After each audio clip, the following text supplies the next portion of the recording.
Okay, perfect. I think we are ready. So 3 p.m. Let's get started. I'm super excited to be here with Tony and Ian on this new webinar from Envido. This is a very interesting topic, how to effectively communicate your cybersecurity strategy. I will introduce Tony and Ian in a few seconds, but one of the important things that are super relevant to share is that communicating is one of the top challenges for IT and security leaders. And effective communication is something that we wanted to deep dive, and we wanted to share some practical tips and guidance on how to run and communicate a cybersecurity strategy effectively. My name is Daniel Moneto. I'm the co-founder and CTO of Envido. Envido is a SaaS platform that is helping IT and security professionals to design, manage, and execute a cybersecurity strategy. But we will be focusing on, guiding about effective communication, not too much about talking about Envido. And I wanted to introduce the two gentlemen that are here with me today. Tony Asher is the CISO and founder of Asher Security. He has been working for more than 25 years in the IT and security space with many different roles. He was the ex-CISO of Target and also the ex-chief security officer at Piper Jaffray. So, Tony, thank you very much to join us today. It's a great pleasure to have you with us. Welcome. How are you today? Yeah, I'm doing great, Daniel. It's always a pleasure to talk to you, Ian, and thanks for having me. Thanks. Awesome. I wanted to introduce Ian as well. Ian is my colleague. He will be co-hosting this webinar with us. Ian is our VP of Product Management. He is leading the product management strategy at Envido, and he has been working for more than 16 years in cybersecurity in different roles as a BCISO, security strategy consultant, and different things. So thanks, Ian, also to be part of this webinar with us. How are you today? Oh, fantastic. It's Thursday. It is. So that's exciting. So before diving deep into this particular topic, I wanted to set the stage and share what will be the goals for the next 45 minutes. And as I was mentioning, communicating in any aspect of life, it's super critical. But when you try to communicate specific technical things, it's always difficult or it's challenging. So what we wanted to achieve along these 45 minutes is to first go over the most critical mistakes and challenges when we are communicating, then provide some practical guidance on how to communicate to a specific leadership team, board, and of course, share real life experience with everyone on how to effectively communicate a cybersecurity strategy. So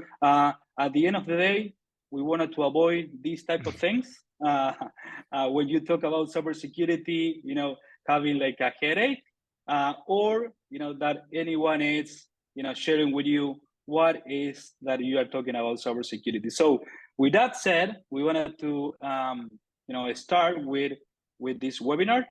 Again, thanks everyone for joining. I see a lot of different colleagues connecting from different parts, and the last 5 minutes will be for Q&A. But please feel free to share your questions, and we will be managing those. So, in order to get started, and this is like setting the stage, I wanted to go with Tony and Ian, and we can start, debating about this. Why is effective communication to a stakeholder so critical? Why it's important to communicate? What are the important pieces when you try to communicate? So, Tony, I think we can get started with you. Can you share your ideas about this? Yeah, absolutely. And you talk about 25 years being in, IT and security, and it was just yesterday, sitting in a server room closet, plugging wires in, and just getting that that feeling of being a computer geek and you didn't have to talk to anybody. And then somehow something happened over the last couple decades where you're projected into this position where you do have to explain what you're doing to people.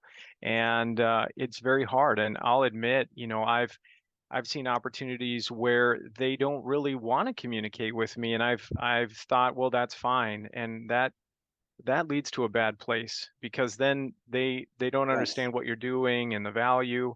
And so yeah, you definitely, it's really critical. They're investing a lot of money into cybersecurity, into the process, the people, the technology, and you really have to paint that journey of where are they today and where is it that you're trying to get them to. And if that's not clear, then all the support, the funding, the visibility, all that starts to disintegrate pretty quickly in my experience, and it becomes hard to maintain a program. What's your It guys' is. experience? Yeah, it is. And, I think it's super obvious to say that communicating it's even in sometimes more important than doing. Or you can do a lot, but if you Yeah, you are not communicated in the right way to the right audience, it will be super challenging. So I wanted to go with Ian as well, and please share your thoughts about this on how to establish trust and accountability at the moment of effective communications to the leadership team, to the business stakeholders. So, what's your take on that? Yeah, I mean, I think that's a big part of it is establishing trust, right? Because for a lot of, I guess, people at more of the executive level that may not be living in security or IT, there's a lot of questions around it, right? They read about it in the news, they talk to their colleagues, et cetera. So they sort of want to know, how are we doing? And I think if you can sell that to them, and I don't mean that in like a salesy way, but actually like get them on board, right? Like, and it kind of helps establish some of that initial trust and really accountability, right? Like it's being owned, it's being managed for the organization. I think that's a big place to start. I think it's critical because really, like, sometimes it's like a dark magic, right? Like people still don't really know what security is doing or not doing. So, and they don't always know the questions to ask. So I think that's like part of that effective communication is, trying to address questions or concerns that people may have at all levels of the executive team or shareholders, et cetera, because some of them are a bit more savvy. Some may not know where to begin, right? And they don't want to necessarily put that on display for everyone. Um, nobody likes to be vulnerable sometimes, but I think it's important to really kind of speak to all levels. And when they understand, like, okay, like you're speaking to all levels, like everybody's coming in together, it creates that level of trust and letting them know that who can they go to if they do have questions, or when you do give them good or bad news later on, they believe what you're telling them, right? I think that's a big part Yeah. of it, because I know I've seen it in my past, like doing consulting work, where they don't really want to, they kind of want to bury some of the information. It's not always good news, and nobody likes delivering bad news, but Yeah. delivering bad news that has this plan of how you're going to address it, which I'm sure we'll touch on more. I think that's important, right? It really just comes down to that trust and accountability.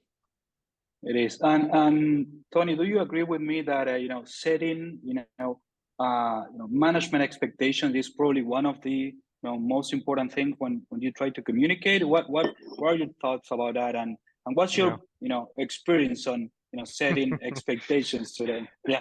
I definitely get a That's a lot better at setting expectations, let me tell you. But when I don't communicate, there's this idea that, I'm a consultant too, and they do invest in me, and there is a trust aspect to that.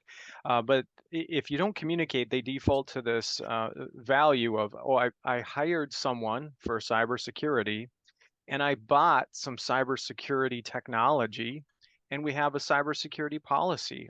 We should be secure now? Are we done?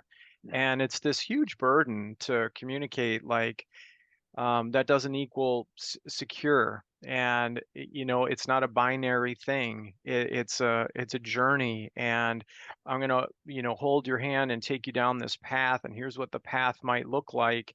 But one of the things that I'm challenged with communicating, and we talk about this trust aspect, is starting to hand some of these risk decisions over to them as you get closer to that endpoint of, hey, how much do you want to trust employees? And this is a very confusing question that they struggle to answer, but sometimes can create great dialogue to help us reinforce those controls. And without asking that question, I've been in the hot seat before. Like, what do you mean employees can copy data to USB? When did this happen? And I accept that. Like, I accept that. Again, failure to communicate that that was step 6, and we're on step 2. And do you want to do that? Can I have your permission to do that? Does that fit your company culture at this time? Yeah. Absolutely, absolutely. And one of the most common things when you try to communicate to key stakeholders is to get their buy-in. Okay, it's changing this paradigm that cybersecurity is only like an IT responsibility. Cybersecurity is a business discipline, and everyone in the business should be involved in what's the progress, what's important to report, what are the risks. So I wanted to deep dive into that, and ask both of you, what's the experience on convincing the stakeholders to support the project, to getting them on board? So what's your take, Ian, on that? I think there's I think it's gotten better, and I think organizations are starting to realize or come around more to the idea, right, that everybody's participating in this program. It's not just security owns it and is entirely. I mean, they are accountable, right? But it takes more than that, right? And I think kind of some ways that I used to address this previously when I was in more of a security leadership or program manager role. It was speaking to employees in a way that's actually beneficial to them, right? Because everyone wants to know what's in it for me. At the end of the day, like, we're all really selfish. So we want to know, why does this matter to me, right? So actually addressing it from this is good for you when you are, when you leave work. Most of us don't necessarily leave work anymore. We're still, well, I guess half of us.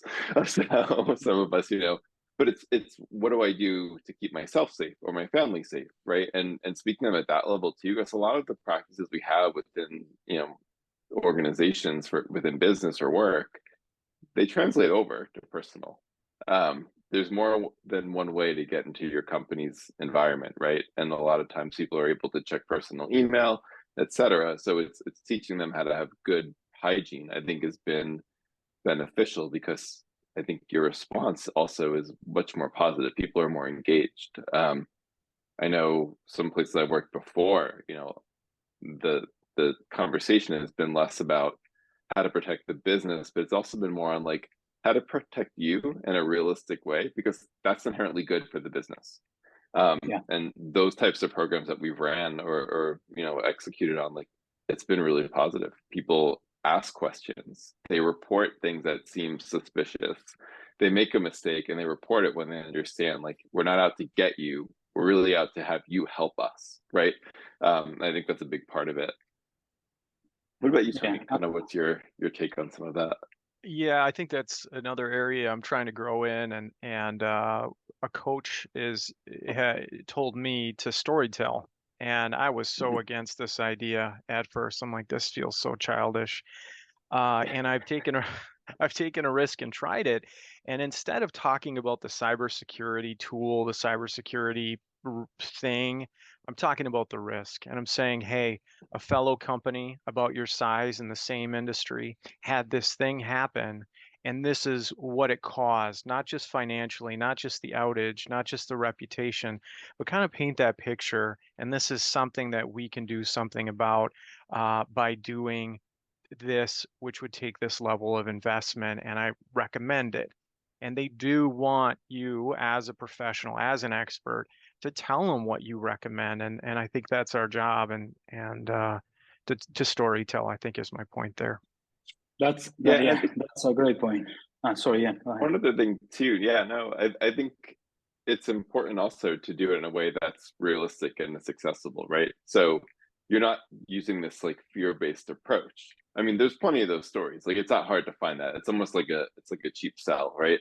Like, you can always throw that out there and people are going to go, oh no, but they also reach a point where they're like, yeah, no, I know, like, it's awful, right? But anyway, um, so I think telling that in a way that's like, hey, I'm not trying to scare you, like, I'm Right. giving you more of like an anecdotal story that, like, yeah, not great, we can avoid that, and here's how we can do it, and here's option, good, better, best, right? And kind of letting the business make a decision, I think, um, is helpful, because then you bring them into the conversation versus them just saying, well, what do you want me to do? Well, let's talk Yeah. about, here's what I think, but let's have a conversation about that, right? Like, what's the business comfortable with? Yeah, and when we talk about cybersecurity, I like one of the things that Tony just mentioned is, explain from a risk-based approach, right? So, I mean, if you talk super technical with your audience, it will be like a big chance that the CFO or maybe the CIO will not understand, or they will need to abstract from a more technical conversation. And I wanted to go to the second point of the session, that is, let's deep dive into the most common challenges, and this is like a big part of communicating. So understanding the audience, speaking to the business, speaking in a language that they can understand. Again, abstracting from a super technical point of view. So Tony, what's your experience on this when you communicate? What are the most common challenges that you saw, that mistakes that you made? I wanted to get that idea. I think that there's a lot. The number one that I think I've improved in, I've really seen a positive response from, is being consistent. And I think that we're all like technicians, or in this technology field, but we're also artists, because this is kind of the Wild West that we're trying to solve, and we're trying to measure, and we're trying to communicate. And I've noticed from executives that they really want consistency in the way that we report, not just my big idea 3 months ago and now I've got a new idea now. And then, however I measure, refer to that, whether that's a framework or whether that's qualitative or quantitatively. Most executives love numbers, and to give them a number, to use some kind of color system, helps immensely. That's one of the things I found helps. That's good. And when you talk about that, numbers and quantitative type of metrics, it was useful for you to report on ROI when you talk about cybersecurity, your cybersecurity efforts and your program, because the ROI behind cybersecurity is like a specific chapter. I wanted to hear your opinion and your feedback on that, and Ian as well. Can you ask that another way, Daniel? Sorry. Yeah, so it was, good for you to report on, the ROI on the cybersecurity program. What's Yes, the return yes. of investment? I mean, do you think that was like a good way to approach communication with the leadership team? It was useful. It's something that they can, maybe materialize in a simple way. Yeah. I'm careful with ROI, and I have gotten caught in a snare of talking about material or money stuff with a CFO on the line who's much more educated and talented than I am. But from a risk perspective, like we talked before, if I can kind of measure their program, how it is today, and set the expectation of where we're trying to get to, and then I can prioritize those top risks and tell stories about, out of all we have countless risks, hundreds, maybe 1,000, but these three are the ones we're going to focus on because they have that greatest risk ROI. This is our greatest effort for our investment right now to most greatly reduce risk in the quickest amount of time. Absolutely. And being open with it too. I do that. I bring that into a meeting and I lay it out there, and then I just finish it off with a question, unless there's something that you understand about the business that I've missed. I think that's a great opportunity for them to reveal something that I wasn't able to catch on to yet.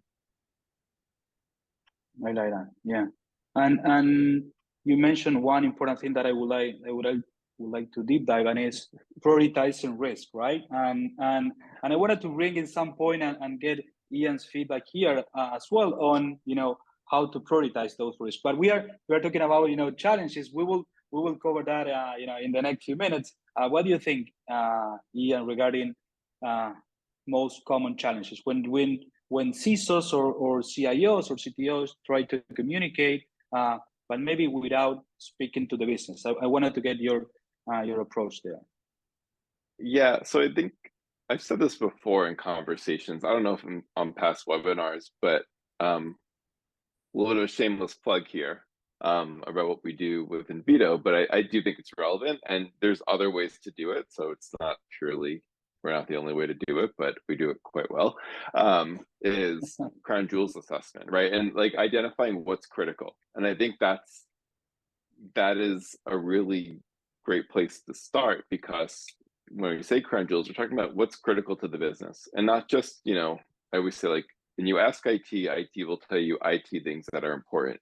If you ask the business, they're going to tell you things that maybe are more focused on revenue generation, right? So it's important to bring business stakeholders into the conversation. Again, it's not just a security or IT problem. This is a problem for the business, or I should say, it can be a problem for the business. So we want to address that early. So bring them in to understand what is actually critical when we get into like materiality, right? Like what actually has true value in terms of revenue. There's obviously compliance, regulatory concerns or considerations depending on the industry you're in. But I think identifying what's critical for the business to operate, create revenue, continue to be successful and profitable, those are the things that don't always get addressed early when identifying how to build a program. And I think bring that early on, especially when you're talking about how to communicate to shareholders, board, other executives, that's critical. That's a language they're used to. It also shows that you're not doing this in a vacuum. You've actually identified things that are truly tangible and matter. So I think that is when I saw that, when we were talking about, what things that we do here in Invito, like that was one of the things I was like, I used to do assessment work, and we talked to sales, we talked to other areas of the business. And of course we came in through like CISO or, CTO, CIO, and I go, why do you want to talk to them? Because they're living in the things that matter to the business. So I want their input, and I think that's something that organizations tend to forget. And even at the top level, they forget to ask, who have you talked to, right? Where are you getting this information before you form your opinions or determine the strategy for how this organization, whomever it may be, right, is going to build a program and actually determine like what's a true risk, and actually assigning, asset information and strategies around risk reduction. If I could just supplement what Ian said, what a great point. If you go into that executive meeting presentation and you talk about trust, they're not going to trust you if no one there recognizes you. But if you've talked to most of those people, you've spent time investing, understanding, and they recognize you, then they're going to trust you a lot more. That is so valuable, right? Because then you're not actually going into the conversation as like kind of like the lone security person or IT person. You're going in with like, I've already built support, right? I'm having this conversation, I'm talking to you about it, but everybody behind me or in this room has already had this conversation. So you've already kind of built that support. I think a lot of what people do when Tony, don't take it the wrong way, but when you go in as a consultant, a CISO, a virtual CISO, a lot of it, I always felt like it was like a lot of cheerleading and a lot of counseling or therapy work. I always feel like there was this thing where it's like everybody wants to share everything with you, and then you're going in to get everybody excited about the thing we're about to go like try to address, right? Or like, I don't know. I always felt like I was like, all right, we're gonna go in, we're doing this thing. Like it was just kind of funny, and I'm not that. I don't have that personality, so it was always fun for me to do it because I felt like a game show host. Well, I I think like. I think it aligns with this slide too, but what are the challenges? And what you just said, going in with the wrong motive. I think a lot of us work super hard, at least the people I know, and I know I do. And you get this one, you're hoping it's a half hour, and the day before the presentation, you learn you've got 5 minutes and 2 to 3 Yes. slides, and you were hoping that you could show them how much value, how much things have changed. And I go, I'm guilty of going in there with some kind of desire for affirmation. And you have to they can smell that. They can smell that a mile away. And you have to just lay down your own values, your own desires, and just be there to provide them value. I think that goes back to like when you're presenting, right? Like you mentioned, like numbers and visual, right? Like because I what you described has happened more times than I can remember. Big, all right, I have all this time. We're going to educate them. We're going to have all this time. No, you've got 5 minutes. Give us the highlights. Yeah. Okay, where do I go? If you have, graphs that actually show kind of like progress, right? Like that's a big one is progress. What's the goal? And you've identified the goal with the right people. It's in 5 minutes, you can say, here's where we started, here's where we are, this is what we're doing next, but this is where we're going. You can have that conversation relatively quickly. You can go deeper if you want to, if you have time. But if you got 5 minutes, at least they know like ROI. We're maybe not putting a number to it, but we are showing progress, right? And that's the big one. Is always like, well, what am I getting for putting money into this program? I remember this is going way back. I had worked somewhere and running the program there, and there was actually a comment at a point where they said, "We're done. We're done with what? Well, we don't want to spend anymore. We spent enough, haven't we? No, we Wow. started from nothing." So this is kind of the thing. Like it's a continuous like journey. Like it doesn't always have to like be a money pit, right? Like a bottomless hole that you're sticking money into. But and I think for me, like early on, I didn't communicate effectively, right? If I had that chart to say, here's where we're going, we need a little bit more to get there, but we're close. I probably could have been better about that, right? But these are the mistakes you make, I think, when you are early in your career. And even at that time, we're talking 12 to 15 years ago, I didn't know how to communicate that, right? We went through the old, like I came up as an IT person, I didn't have to talk to people. To your earlier comment, I didn't have to have these conversations, but when you do, it's, well, how can you communicate that in a more effective way? I think that's something that Yeah. people do struggle with. And I think That's something that Ian brought up is real valuable, and I don't want to mhm. overlook it. But one secret to communicating well is give them the cookie up front. When I first making slides, I would try to story tell and wait for the pitch at the end. And boy, would it get tense and frustrating. Just tell them right up front the scores, the Yeah. status, and then tell the story. I love And that. you open it Yeah. up for conversation, right? Like that's the other part of this is you do really want it to be conversational as much as you can versus you just telling them things and metrics and numbers, and which are beneficial. But if you take that approach, right, you open up the floor to conversation and questions, which is fantastic as long as you're prepared. If you're not prepared, well, I like that. And to summarize, this particular point and to move on, because I wanted to go into the final part of how to effectively communicate. So we have knowing your audience, really speaking to the business, be consistent. I like that from Tony, and create a storytelling type of reporting. Focusing on relevant details on specific things that they can really understand from a business point of view. So I wanted to go to the next point that I think it's one of the most important part of this conversation, and is how to actually provide an effective communication in the security program. And I wanted to start on that. A couple of things were mentioned across this conversation. I wanted to pick up on how to prioritize, how to speak from a business and risk connected point of view. Connect the crown jewels, connect what is important for the business. But wanted to start with you, Ian. What's your experience on these specific practical tips on really provide like an effective communications on the progress. What are the questions that we should be addressed, and how to be effective on that?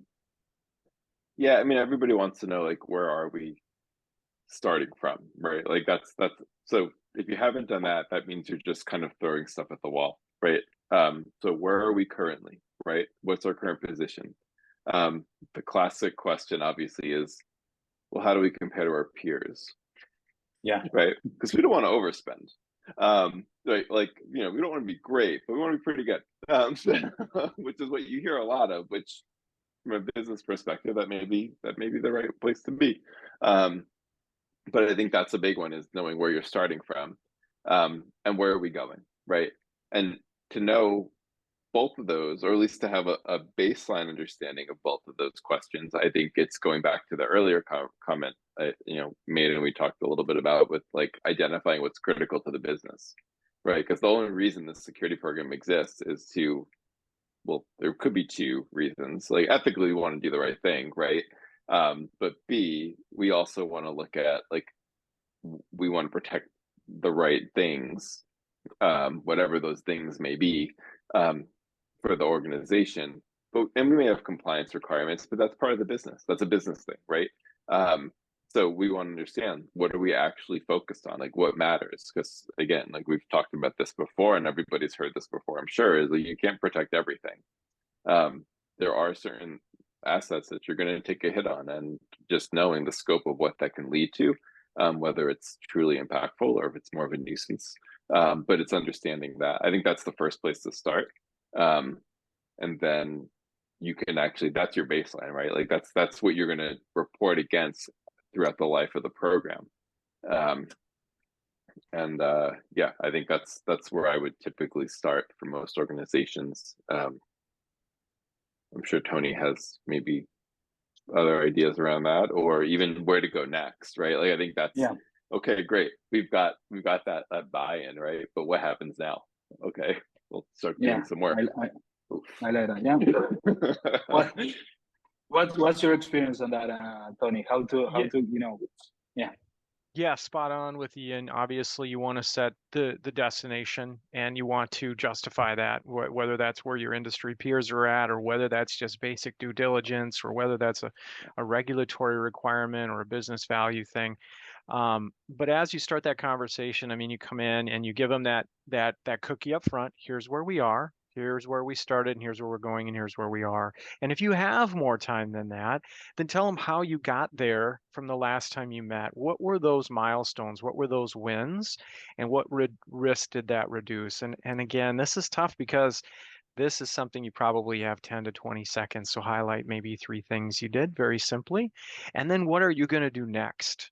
So you made a commitment, and we talk about building trust. And I think this trust really starts paying dividends after the 3rd time you've met with this team, because they're starting to see that you actually had a plan, you had a strategy, you're following the plan, and you did what you said you were going to do. And now what are you going to do next? You're consistent, yeah. And they start to trust you, and the story isn't changing every time. And then if you can, bring up challenges. And when I say challenges, what's hard? What's creating a hard time for me? It's hard to get accountability for awareness training. Not everybody's doing it. As a matter of fact, the people failing phishing training aren't doing the follow-up training, and I'm struggling on what to do.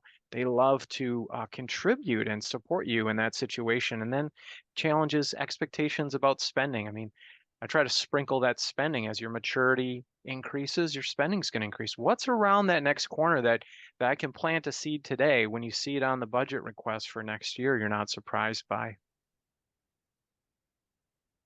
I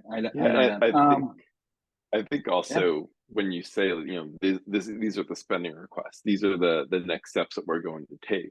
A lot of organizations make the mistake of thinking, whether you let's say you're outsourcing a component of your program, right? That could be for, managed detection and response, etc. A lot of times I've seen it where organizations say, okay, well, we outsource that, so we're good now.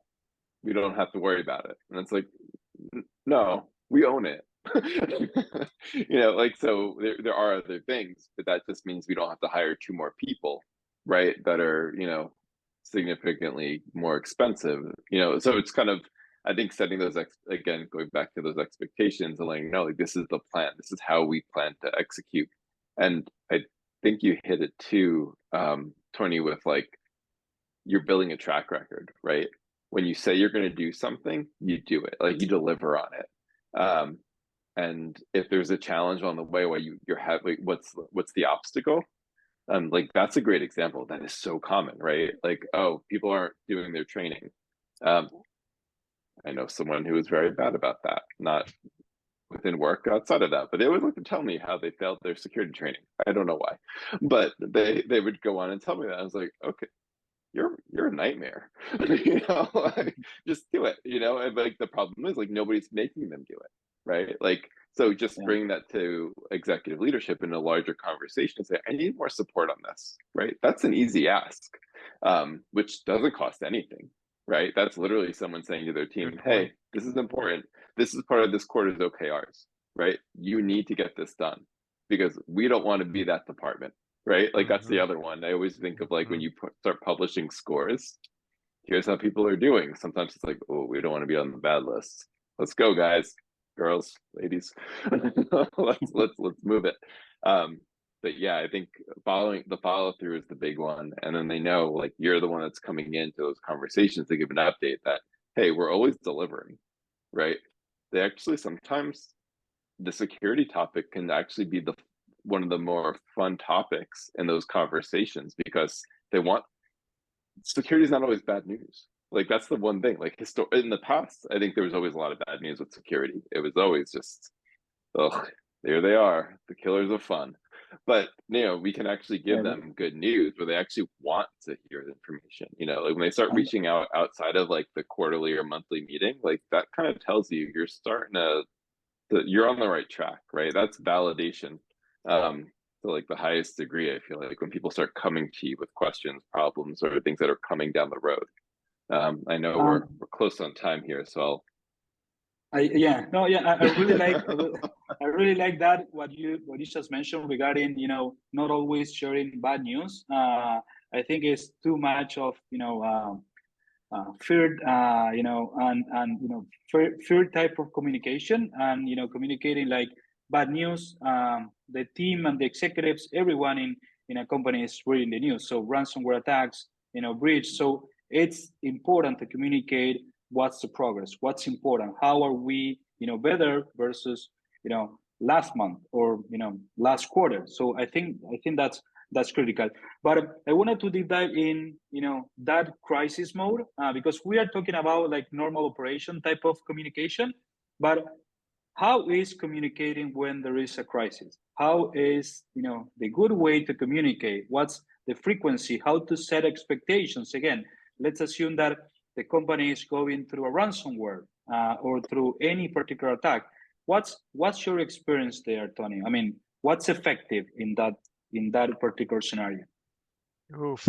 I hope no one has to be in that scenario. It is tough. I don't know if I'm answering your question, but the first thing that I do is elect somebody to communicate to everybody for who's ever handling that incident. I remember a time where I was doing incident response. I had been on the computer for over 12 hours, and there was about 30 people standing directly behind me. And in that moment, a leader stepped up and said, hey, I want everybody to leave the room. I'll work with Tony and I'll communicate what's going on. And boy, how refreshing that was. So I think staying calm, pinpointing someone, don't drop communication, because it's ultra important. They deserve it. They need it. But electing someone to do that. And then, pointing them to a plan, like staying calm. We have a plan for this. We're going to follow the plan. And letting them, know the world's not going to end. I hope that's the case, but they're probably not the first one that this has happened to.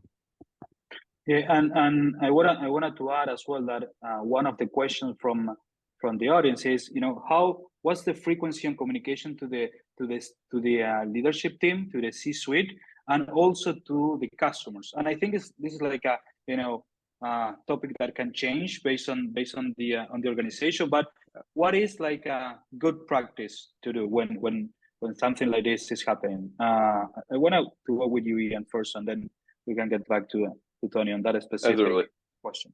As it relates to incident response, or just Correct. program? No, from an incident point of view. Yeah, this conversation took a dark turn fast, didn't it, Ian? Goodness. Yeah, I know. I was like, oh, just run around with your hair on fire, screaming and crying. That's the way to go. No, hopefully you're not doing that. For incident response, that is very hard to answer, because it really depends on the scope of the incident, right? There's incidents that you actually, declare it as an incident, but nobody knows about it. Like that's the thing that happens, where the rest of the business is completely unaware.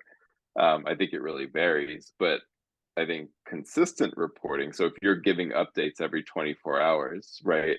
Even if the update is no update, right? Yeah. We're still, doing analysis and blah, blah, blah, blah. We're engaging with the vendor. I think there are things that you should do before that, which I think are probably answers the question to a degree, right? Identifying critical assets is the big one. Having an incident response plan is another, right? Determining at least a standard for like severity ratings, right? Whether it's an informational or functional impact of an event, right? Because then that really defines how you're going to communicate, right? And to Tony's point, declaring somebody who is going to handle internal communications, that person might be two people, right? Maybe one person actually capturing like minutes essentially for what's going on and the steps taken, and then communicating that to some, through somebody else, or maybe they are the person communicating it. But these are common roles when you're building an incident response plan. Shameless plug. We do that. But it's really identifying who's the primary and secondary, right? That you do have a plan. I think the problem is when you don't have a plan, you do kind of how often should we communicate? Well, we should have done this exercise early on, right? Because based on the asset that's impacted, that's going to determine part of your communication plan. I'm not going to communicate to everybody, right, in the organization. If it's a small subset, I'm going to just work with that department that's impacted. There's no reason to sound the alarms with everybody. So I think that's really the starting point, is doing the front end work. So if and when that does happen, how you're going to handle it. And it may not be from memory, but you have a plan, right? A game plan of how we're going to address it. I think that's really where organizations should start. I agree. That's my 2 cents. And we have a couple of final minutes, and I wanted to go to Tony, and I would like to have like your final comments on this important topic about communication. What's your like final advice to everyone that wants to communicate, even if they have security experience or IT experience? What will be your final advice for everyone that is communicating, that is in that difficult situation in front of the leadership team? What will be that advice? I think number one, your posture. Be a servant. You're there to serve them. You're not there for yourself. Number two, give them the cookie up front. Tell them exactly what you think they want to know. Anticipate their questions and talk through those questions. Be transparent. It's not your job to defend how secure they are. And I had a tendency to do that early on. Be defensive about every question. Let the dialogue go. The more they dialogue about security, the better it is for everybody, and set healthy expectations so that they will support you until you reach that goal. I like that. Ian, any final comment or advice? That was good. You kind of covered it. Yeah, I mean, I think it's kind of reaching out to the rest of the organization too, right? As you're going through this exercise, because if you don't know what matters to the business, then your communication may be off, right? You may be talking to what you assume to be important or what you think people want to hear.